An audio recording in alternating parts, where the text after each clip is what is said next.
Today I'm going to talk about maintenance and cleaning of the 1861 Springfield rifled musket. I'm going to show some tools that I have. I always clean mine the same way and it seems to be effective. It works on my 1861 Springfield just fine. It'll work just fine on the 1842 smoothbore or pretty much any muzzle loading rifle musket, but I'm going to show you how I do it and hopefully that'll be of help. This is my 1861 Springfield.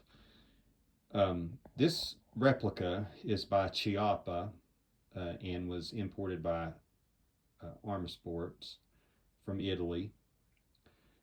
I've had it about 3 years now, and I use it in reenacting and also live fire. It's a beautiful rifle. I'll give you a quick glance at everything.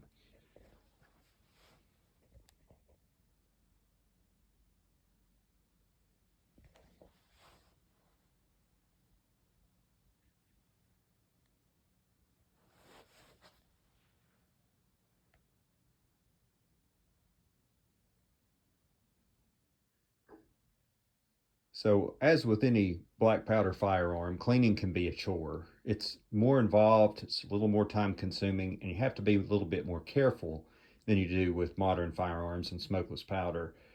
If you shoot, whether it's black powder or a substitute like Pyrodex or a 777, it's going to leave a lot of residue behind, and you've got to get that stuff cleaned out as quickly as you can.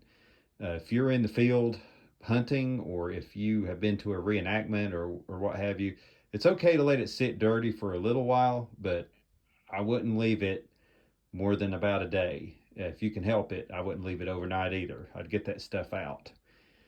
And that process begins with heavy fouling. After you've been shooting a few times, even if you're using lube on your wads, you're going to have pretty heavy fouling in the barrel. And really, the best way to get heavy fouling out of the barrel has always been warm water. For folks that shoot modern firearms, they're thinking, why in the world I don't want to get water around my gun, it's going to rust. And it will, but you got to dry it good and you got to oil it good. But it starts with warm water. So what I do to begin with, my first action when I'm getting ready to clean the firearm, is to take it home, mix up a little bit of dish soap into some warm water, and I take a funnel, and usually I take my rifle outside because this can tend to be messy, but I will set my rifle up like so, because if you're not careful, the water and the nasty fouling is going to run out of your cone down here, your nipple. It's going to run all over the place. So you got to be ready for that. But that's actually part of the cleaning process. But I will pour in not a great deal of water, about half a cup. And I'll stop the barrel with my thumb like this, and I'll hold the rifle up vertical to me again, so that whole your nipple cone down there stays pointed up, and then I'll just shake it back and forth, and then I'll turn it up like so, let the nasty fouling pour out, and depending on how much comes out, I might choose to do it again. That's pretty much always my step one, because if I don't do that first, everything else that I do is more difficult. Which is secondary cleaning and then oiling. It's all more difficult if I don't get the heavy fouling out first. After treating the barrel with warm water, my next step is secondary cleaning of the barrel. So that is the part where I begin swabbing the barrel.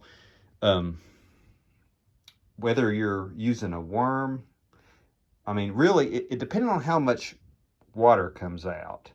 You may not even want to start with a patch. A lot of times I do.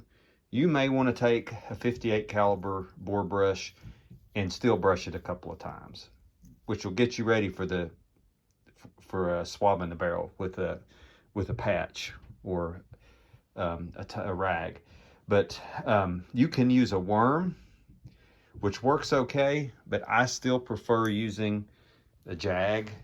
And any modern muzzleloader shootist is going to be familiar with this, because you know you can use this jag for cleaning, and also even for ramming. You know, if I take this rod into the field with me, I can ram with the end of that jag. But it fits an appropriate size jag is going to fit the contours of your barrel. This is 58 caliber, and it's going to make cleaning easier, more effective, and less likely to get patches stuck, which I've had happen with worms before. I've put a cleaning patch on the worm, rammed it down, and if I didn't get that heavy fouling out really good, sometimes when you get to the breech, and that's where it really likes to build up the most, I've had it just pull the patch off the worm before, and then that's a whole nother story, having to get that patch out. It's difficult and it's not fun. But that is my next step. I am going to start, if I feel like I need it, with a bore brush, but then I'm going to move on to patches, and I'm going to start swabbing the barrel with patches. And I don't normally put solvent on the patches. Sometimes I'll put some light oil on them to help pull that what's left of the dirt out from the grooves of the rifling and everything. But that's about it. I'm gonna swab several times until the patch is almost completely clean.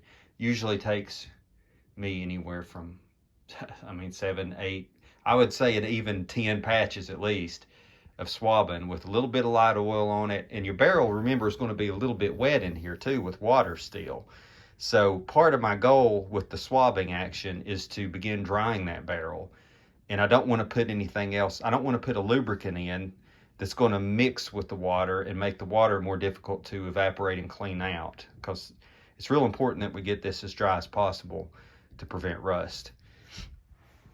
And once my swabbing phase is complete, then I move on to using one of these.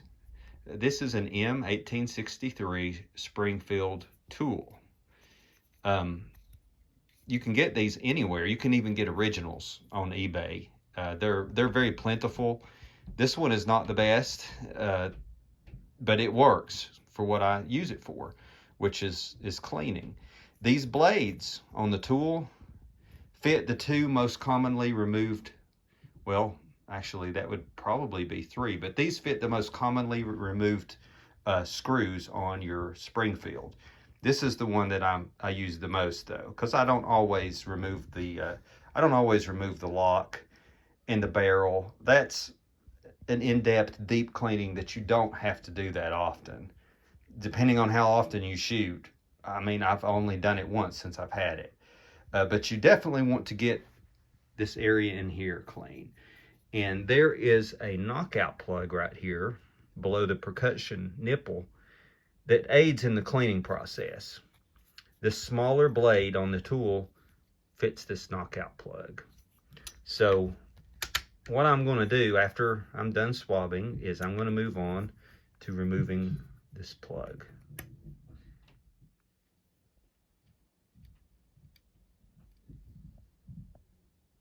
Okay, once I have this removed, and you'll have water in here from your initial stage of the rinse out. You'll have water in here. You want to let that water drain out, let any fouling that's in there drain out. You may even want to remove this at the beginning when you begin your water flush in the barrel, because that will allow the water that comes down through the touch hole in here to kind of rinse this out a little bit. Now, you'll have to be prepared for that, because you're going to have nasty water pouring out of this. You don't want it to get all back in here and, in behind your lock plate or anything. You want to try to keep that to a minimum, because you don't want to rinse fouling into the works down here. That's why I generally remove this after all of that is done. But you'll still have some water left in here. You want to tip that up and let it drain out if necessary. And next, you're going to use your M1863 Springfield tool to remove your percussion nipple. And this should fit right on.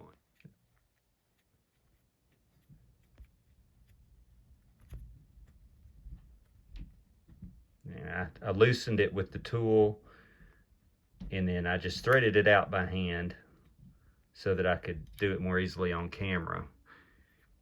Inspect your percussion cone, your nipple. If you've got a nipple prick, you might want to stick it in there and just make sure there's no fouling that's blocking that tiny opening inside, which you can see there. You can see the light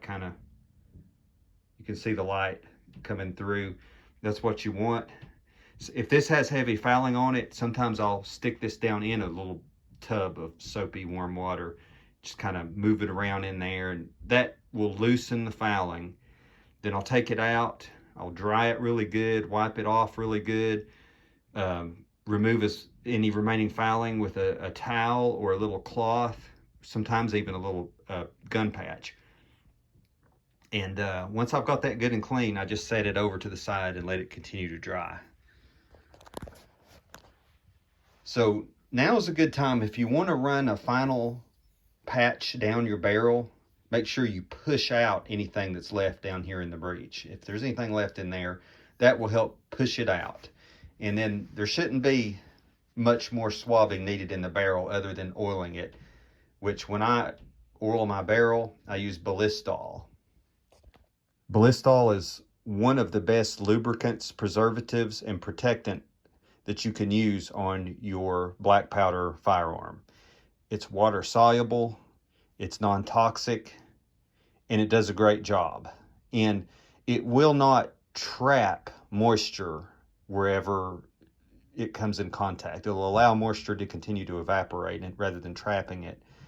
So my final stages always are to use Ballistol in the barrel and on all of the parts that I've just cleaned. And now that I've paid as much attention to the barrel as usually is necessary, for this final part, I use pipe cleaners, and I use a small diameter nail, a steel nail, to get some patchwork down into this and make sure I get this as clean as possible. This is an area that would allow fouling to build up inside that you don't want to keep in there. You don't want to let it sit. It's always hard to get it perfectly clean. You can see there around the cone where there's a little bit of dark in the metal there where where it's kind of stained. You know, that's from fire, and that's from the caps exploding, and also from fouling that has gotten in there. I've cleaned it really well. But you want to get this knockout area as clean as you can. Okay? And usually at that point, we're about done. Be sure you clean the face of your hammer from your caps exploding, and also gas, breech gas, will blow through that cone, and it'll put fouling on your hammer. You need to make sure you keep your hammer face clean and inspect it, make sure everything looks good. And guys, that's about it. The final stages are just make sure everything is dry. Check it again later and make sure things have dried good. Because if you've been shooting a lot and you put your Springfield up into some kind of long-term storage, if you don't go back and check it, it's still possible you could go back in 6 months or a year and all of a sudden you're going to find pitting on it, and that's not what you want. So you want to be really cautious with that drying part, and also with the lightly oiling part.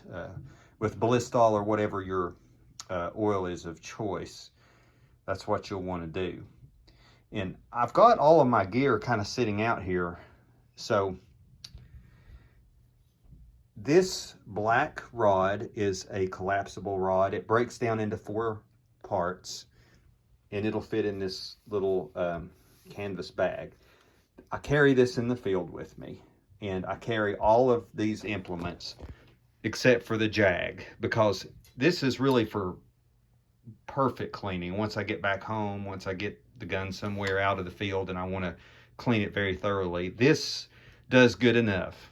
And because I always want to make sure I clean my gun quickly, if I'm somewhere overnight, I always have this with me in these implements. I have a bore brush. Guys, I mean, I have a mop here for my barrel, and I've never used it. I don't really see the point. I'm using the patches to remove additional fouling after we've loosened it, after we've rinsed. And I mean, if I did use this when it was dirty, this would just get filthy and it would be hard to, I don't know, hard to clean. I've never used it. I just stick with my bore brush, and I've got one stiff bristle and this one's soft. Doesn't matter. They both work good. And then I will use a worm, you know, if I'm usually in the field, this is what I have with me, but it's not ideal. I prefer the Jag. And also my M1863 Springfield tool goes with me. The larger blade on the tool I didn't talk about, but this larger blade will fit. You can use it to remove your hammer. It'll fit there, but it's not exactly the same size. Okay, it's a little bit bigger, but it'll fit. So it could be used. I prefer to use exact fitting screwdrivers on all of my bolts on my firearms. I don't really use this much. I use the smaller one for the knockout plug. I've never used it to remove the hammer. And you can also use it for your lock plate bolts on the other side. This will fit these two bolts. So with the Springfield, that's about all you need, because, well, your tang screw, and again, I wouldn't use it to remove this tang screw. I prefer to use an exact fitting screwdriver for that. But I believe that this tool would also remove the tang screw from there. Once those screws are removed, as you know, your barrel bands on a Springfield, they're spring compression on those, so those can be removed by hand, and you could do a complete field cleaning with your rifle, really, with just these implements, with this cleaning rod, this tool, and maybe a brush and a Jag, and that would be a fairly thorough cleaning, in my opinion. One thing that I didn't mention while I was going through the steps is that I usually use a light grease on the threads of any threaded part of my my black powder firearms, like the cones. You don't ever want to get those stuck. And I was just going to show you really quick what I use. This right here, just some choke tube grease. I put those on the threads of all of my black powder guns cones, because I usually shoot percussion caps. Obviously, if you have a flintlock, that's not applicable. But I do that on the cones, and also that knockout plug on the side of my Springfield. I put a little bit of that choke tube grease on those threads as well. I just don't ever want fouling or whatever to get them stuck. I had one stuck on a pistol once, and it wasn't fun to get it off. So that's all I can think of. Now, I know a lot of folks have this down to a science, probably better than me. And if there's any suggestions you have for people, things that I've left out, you're more than welcome to comment and tell me what you do and how it's better. And I'm always glad to see stuff like that. I don't mind it a bit. I just, tell the next person that comes along, hey, this is how I do it, and this works for me. So take care. Thank you. God bless you.